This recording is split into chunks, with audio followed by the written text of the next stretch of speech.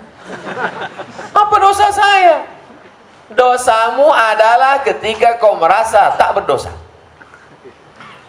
Jangan sangka dosa itu saya biasanya Ustaz kalau sholat sunat taubat itu habis nyabu.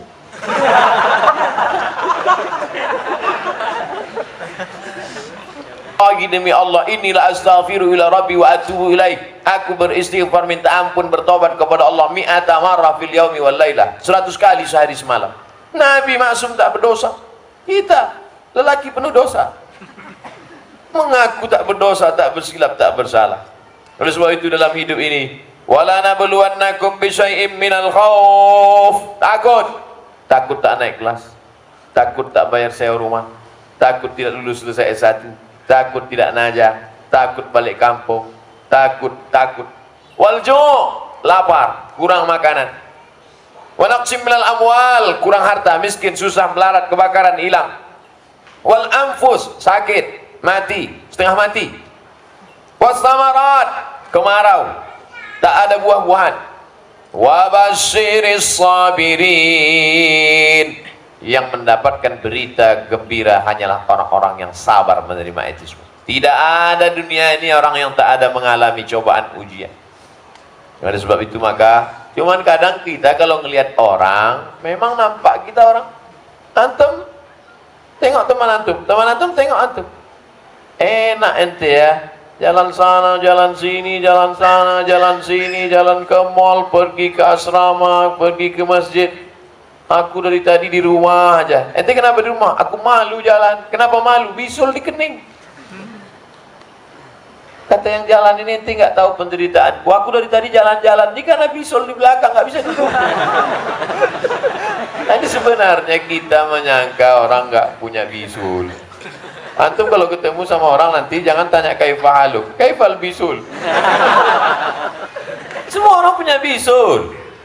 Cuman orang tidak cerita tentang bisul dia.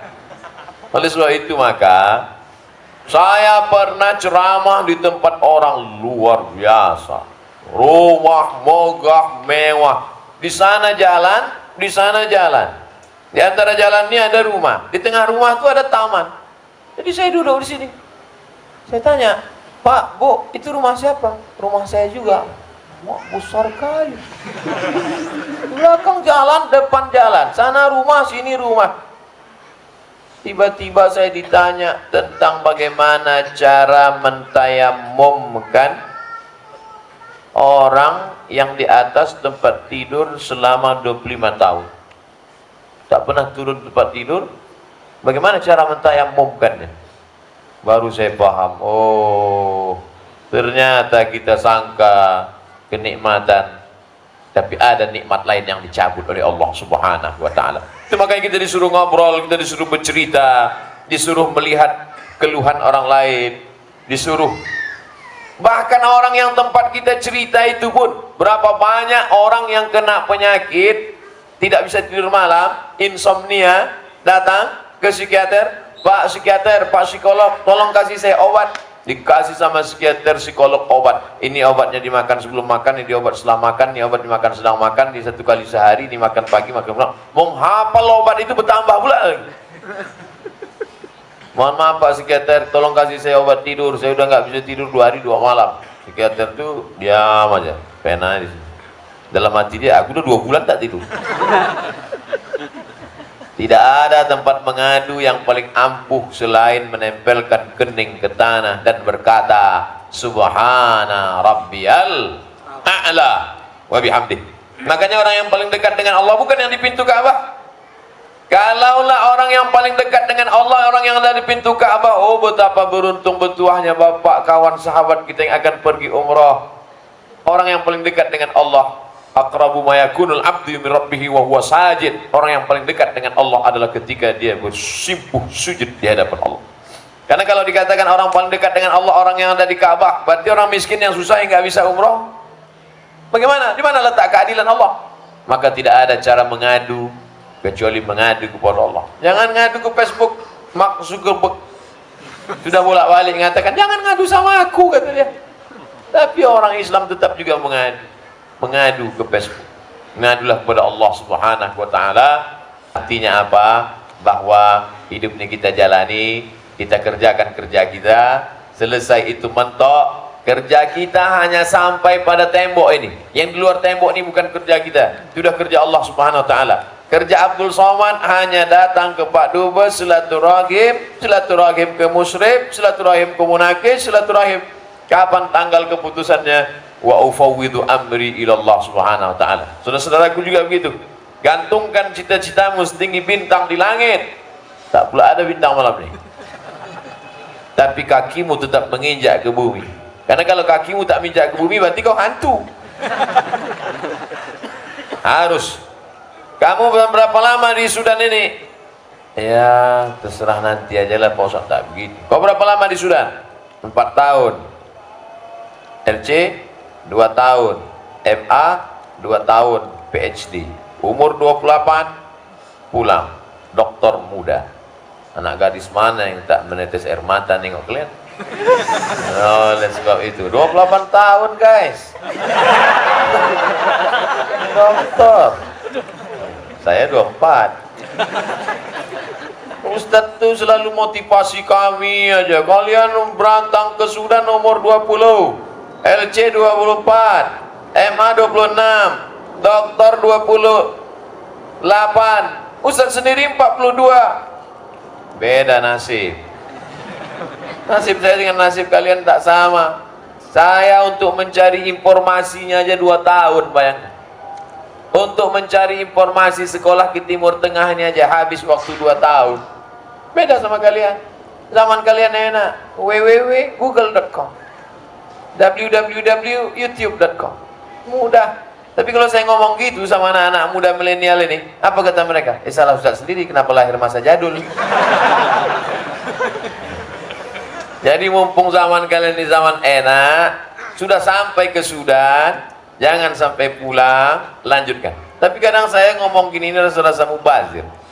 Pengalaman pribadi, true story Pak Dubes. Oh, kita dengar azan. Karena kalau kita lanjutkan, nanti pas di-upload, wah, di komen mereka. Nah, tengok nih Ustaz Somad tetap ngomong padahal azan.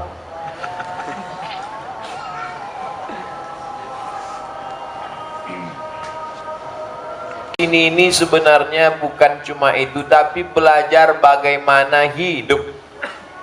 Yang sudah punya anak tidak perlu khawatir anak itu makan apa, karena insya Allah kalau dia bekerja Allah kasih dia rezeki. Tapi yang kita khawatirkan adalah bagaimana dia nanti menjalani hidup, punya kepribadian. Kata kawan saya, man asya fi Sudan hana alaihi an ya'ish fi kulli buldan. Kalau pernah hidup dia di Sudan, insya Allah negeri yang lain itu ringan aja sama dia. Nah, maka ini adalah pelatihan yang luar biasa. Belajar di Sudan ini belajar tentang integritas. Integritas. Bagaimana ketika saya sampai ke tempat munakis, pas mau foto, apa kata dia? Baik, ramah, ngobrol. Tapi pas mau foto, jangan. Ba'dal munaqash. Jangankan mau nyogok ngasih hadiah, foto aja ba'dal munaqashah. Integritas. Itu yang perlu kita jaga. Dulu kawan saya waktu kuliah di Mesir, ada yang mata pelajarannya bertahan, namanya usul fikih. Dari kelas 1 sampai kelas 4, gak lulus-lulus. Tanya sama orang tuanya, kau udah berapa tahun di Mesir kok nggak selesai-selesai? Tinggal satu mata kuliah lagi ya. Apa namanya? Usul fikih. Kata ayahnya, kenapa nggak kau bawa roti kongguan ke rumah dosen? Disangkanya macam di Indonesia, tergantung musim. Musim rambutan, buah rambutan. Musim durian, buah durian. Itu yang sedang kita pelajari di sini. Di sini kita sedang belajar bagaimana mereka yang hebat-hebat, ilmunya luar biasa, tapi hidup dengan kesederhanaan. Mereka tak miskin. Karena mereka sekolah mengajarnya dulu di Madinah. Habis mereka doktor, diundang ke Yordan, diundang ke Suriah. Duitnya banyak, tapi hidup dengan bersahaja. Itu yang kita ambil. Bagaimana cara hidup? Bagaimana antum menjadi ustadz nanti pulang? Kita akan bertemu dengan ustadz-ustadz yang hebat, viral, tapi hidupnya penuh dengan kesederhanaan. Saya nanti 20 tahun akan datang, akan bangga. Apa kata orang? Ustaz Somad, ternyata adik-adik Ustaz yang alumni Sudan itu luar biasa, Ustaz. Apanya? Sombong ya. Oleh sebab itu maka belajar di Sudan ini bagi yang belajar, bagi yang bekerja pula. Oh, saudara-saudaraku, bapak ibu yang bekerja, rezeki dijamin Allah Subhanahu wa taala. Cuman kita tak tahu di mana letaknya. Kita mencari rezeki itu lebih tahu tempat kita daripada kita tahu tempat rezeki itu di mana. Menyemburlah telur ikan 300.000 butir telur ikan. Dari perut ikan yang kecil itu, ketika dibedah, keluar 300.000 telur ikan. Yang tak percaya nanti beli ikan pasar, hitung sendiri. 300.000 telur ikan memancar keluar. Dan salah satu telur ikan itu ada yang tertulis di situ, Abdul Somad. Dipancing orang, tidak mau dia. Karena yang mancing Abdul Wahab. Dijala orang di sungai, tidak mau. Karena itu punya Abdul Somad. Sudah dituliskan Allah, ini ikan punya Abdul Somad. Tapi ikan ini mahal, senangin. Harganya sekilo 300.000. Itu ikan itu kalau kita masak di rumah, datang tamu, diambilnya banyak, menetes air mata kita. Saking mahal ya. Gak sanggup saya beli ikan itu mahal. Saya mau ikan-ikan teri aja, ikan-ikan kecil. Ini ikannya orang-orang kaya, orang-orang hebat. Tapi ternyata apa yang terjadi? Ketika ceramah di rumah pejabat, pas ikan itu dimasak, diletakkan di atas meja. Dan kalau sudah mau makan, kira-kira siapa makan duluan? Sohibul Bait atau Ustaz? Ustaz. Oh, Ustaz tuh. Mejanya berputar. Makan Ustaz. Saya sendok. Allahumma barik lana fima razaqtana wa qina adzabannar. Terus. Tapi jangan gara-gara ini besok tak berusaha. Besok semua pegawai itu loh. Mas nggak kerja, kalau sudah tertulis akan datang macam ikan. Kalau ada suami ibu yang begitu prinsipnya, tak usah masak sampai jam 1, jam 2. Nanti bangun dia nanya, mana makanan kita? Sudah tertulis di lohir mahfuz. Oleh sebab itu cerita saya ini adalah gabungan, susunlah dengan susun yang indah, ambillah etibar dan pelajaran, baik bagi pegawai maupun bagi pekerja, sahabat-sahabat yang mencari nafkah, kawan-kawan yang menuntut ilmu, dan terutama bagi saya pribadi yang menyampaikan. Kajian kita malam ini adalah tentang ridha, tentang ikhlas, tentang syukur. Tidak akan mungkin menjadi hamba Allah yang bersyukur kalau hidup ini tidak ridha menerima ketetapan Allah Subhanahu wa taala. Selalu husnuzan pada Allah. Apa kata Allah dalam hadis qudsi? Ana inda husni zanni abdi bi. Aku menurut prasangka hambaku kepadaku. Banyak hikmah-hikmah yang tak dapat dituliskan dengan angka, tidak dapat dituliskan dengan pena di atas kertas, tapi hanya dapat direnungkan dengan hati yang jernih di tengah malam. Untung saya di sini Pak Ustaz, dekat ke tanah.